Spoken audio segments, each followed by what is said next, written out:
et bienvenue pour le Flash Info spécial Stadia. Et oui, maintenant comme vous le savez, Stadia est sorti. Ça coûte 99 € pour l'abonnement, plus 130 € le Chromecast Pro et la manette. Tout ça pour avoir quoi? Une grosse quenelle dans ton huc. Et oui, une grosse quenelle dans ton huc. Je vais vous mettre déjà un petit peu la collection qu'il vous faut pour jouer avec Stadia. Donc voilà, comme vous le voyez ici, il vous faut minimum 10 mégabits seconde pour faire du 720p en 60 images par seconde. Et après, il vous faut minimum du 20 mégas pour faire du 1080p, HDR 60 secondes, enfin image 60 secondes, 5 sound 5.1. Et de l'HDR en 4K, il vous faut du 35 mégabits. 35 mégabits, oui, ok. Donc obligatoirement la fibre, hein, ça c'est obligé. Je vais vous mettre un screenshot par exemple de mon speed test, comme ça vous allez voir exactement combien. Moi je tourne autour de 13 voire 14 mégabits, donc je pourrais faire avec Stadia, je pourrais jouer en 720p.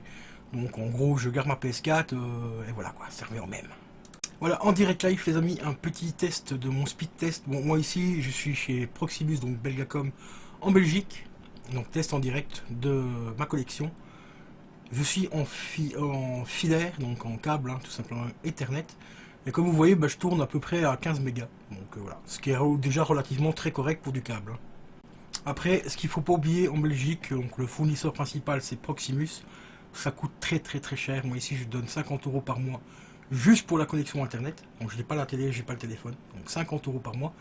Et pour le passer en fibre, il faut compter à peu près dans les entre 70 voire 80 € pour avoir une fibre qui tourne à peu près à 150 voire 200 mégas.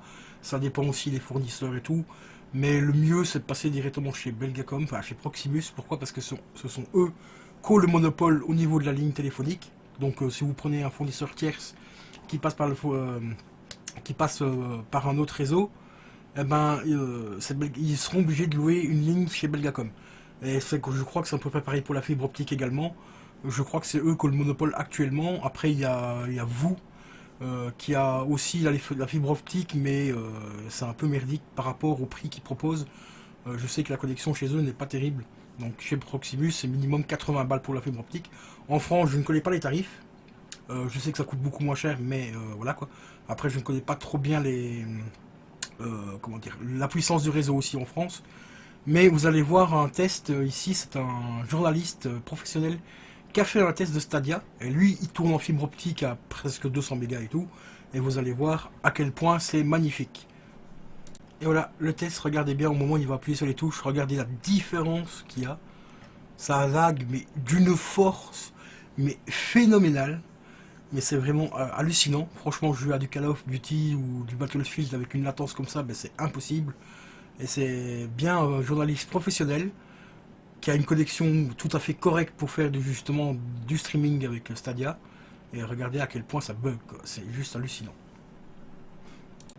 Après, bien sûr, il y a d'autres vidéos où vous allez voir que les personnes ont soi-disant testé Stadia et tout depuis plusieurs jours.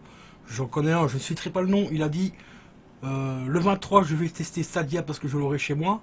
Dans sa vidéo il dit ça y est c'est bon, j'ai testé Stadia depuis 2-3 jours, alors qu'il a reçu seulement hier, mais il a réussi à tester chez lui Stadia depuis 2-3 jours. Il faudra qu'il m'explique comment il a fait le mec. Ça doit être un génie, hein. Il n'avait pas Stadia chez lui mais il parvient à le tester depuis 2-3 jours. Alors qu'il avait bien précisé dans sa vidéo précédente qu'il avait Stadia hier et qu'il pouvait enfin le tester chez lui. Il dit que ça lag, ça il est resté honnête par rapport à ça, mais il dit que le service n'est pas trop pourri, alors que on sait très bien que cette personne doit rester dans les petits papiers de Google et d'autres marques et tout ça pour bien faire cette petite vidéo qui buzz bien et tout.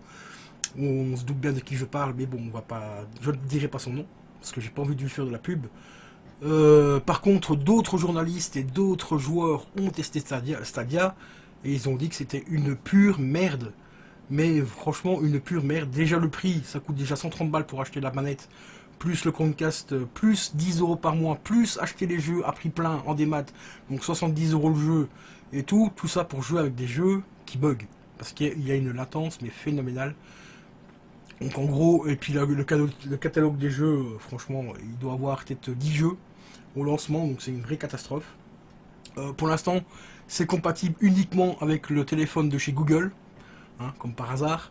Ça viendra ultérieurement compatible avec les tablettes et tout ça qui tournent sous Android et tout ça. Ultérieurement, ça veut dire on ne sait pas quand, mais ça arrivera. Si ça tombe, ce sera dans un an, mais pour l'instant, si vous voulez faire tourner sur un téléphone, il faut acheter tout simplement le Pixel qui appartient à Google, un téléphone qui coûte un bras en plus. Donc voilà, donc vous tracassez pas les joueurs. Je pense que les consoles physiques ont encore quelques années devant elles. Voilà, même si maintenant j'ai appris hier que Microsoft, donc Xbox, allait bosser aussi sur un service de streaming pour le jeu vidéo. Ça reste à voir, donc apparemment ce serait pour 2020. Donc à voir. Ce qui est un peu bizarre aussi parce qu'ils vont sortir leur nouvelle console, donc la Scarlett, et ils commencent déjà à parler de faire aussi un service de streaming, donc un peu comme Google, pour 2020. Je ne sais pas, c'est un peu bizarre, donc voilà. Enfin bref, l'avenir nous le dira. Mais moi je dis que pour l'instant, les consoles physiques ont encore pas mal d'années devant elles, je pense. Donc peut-être qu'on verra peut-être arriver d'ici 5 ou 6 ans une PlayStation 6, pourquoi pas. Peut-être en démat, hein, en 100% démat, peut-être que Sony va se lancer là-dedans aussi dans le streaming du jeu vidéo. Mais en attendant, les premiers tests sont franchement catastrophiques. Et puis après, il faut pas oublier que tout le monde n'a pas encore les moyens d'avoir la fibre optique chez soi. Ça coûte très cher.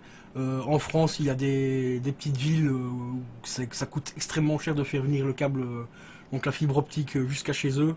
Donc voilà, c'est tout ça, mais ça, ces gens-là, ils ne pensent pas à ça. Et ils ne pensent pas non plus à la pollution, bien sûr, hein, parce qu'un serveur, ça tourne H24.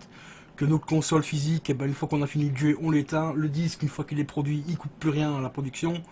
Donc au niveau pollution, on va en reparler aussi dans les années à venir. Enfin bref, les amis, j'espère que cette petite vidéo vous aura plu. N'hésitez pas à la liker, à la partager. Et vive la console physique. Sans oublier, bien sûr, les jeux physiques pour les collectionneurs et tout. Puis après, le jeu physique reste entre guillemets notre propriété, parce que la démat, pour ceux qui ne savent pas, on n'a aucun droit sur le jeu. Ça appartient au développeur ou à la marque qui va nous offrir ces jeux, enfin nous offrir, façon de parler. Faut pas oublier ça, hein. N'oubliez surtout pas ça, les gars, que par exemple vous achetez un jeu en démat, si Sony ou Xbox décide que ce jeu là vous n'avez plus le droit de l'avoir, ils peuvent vous le supprimer de la console et vous avez juste vos yeux pour pleurer. T'as acheté ton jeu 70 €, désolé, tu l'auras plus. Voilà, que si j'ai les jeux en physique, je défie Xbox ou un mec de chez PlayStation de venir chez moi me prendre mon jeu. Mais bon, ça bien sûr, les gens ils réfléchissent pas à ça non plus. Donc voilà. Donc petit coup de gueule par rapport à Stadia. C'est franchement de la merde, c'est cher en plus. Vous payez vos jeux en dématérialisé au prix d'un jeu physique. Hein. Bon, il faut déjà réfléchir un petit peu à ça aussi les gens. Mais bon, voilà, c'est comme ça. Bienvenue en 2020. Hein. Parce que bientôt, malheureusement, on sera en 2020 et c'est une année qui, je pense, pour le jeu vidéo va faire un peu mal. Déjà rien qu'au niveau des prix et tout, parce que bien sûr les jeux évoluent et tout, donc les jeux vont coûter beaucoup plus cher. Et bientôt l'arrivée de la PlayStation 5. D'ailleurs, je vous rappelle que j'ai sorti une petite vidéo sur la PlayStation 5 avec des petites infos que j'ai piochées à gauche et à droite. Donc, n'hésitez pas à aller la voir. J'ai republié également la vidéo donc de Walking Dead, donc la fin de la saison 1, épisode 5, plus les 400 days, parce que j'ai eu un petit souci au niveau des droits d'auteur, donc n'hésitez surtout pas à aller la voir, à la regarder. Franchement, ce jeu, c'est un jeu magnifique. Et merci de liker ce jeu et surtout de le commenter. C'est vraiment très important pour le référencement des vidéos sur ma chaîne. Donc encore un très grand merci à vous de tout de votre soutien et du temps que vous passez à regarder des vidéos et du temps que vous passez à commenter des vidéos. C'est vraiment super sympa à vous. Un grand merci. Et je vous dis à la prochaine. Ciao, ciao. Nom de Dieu!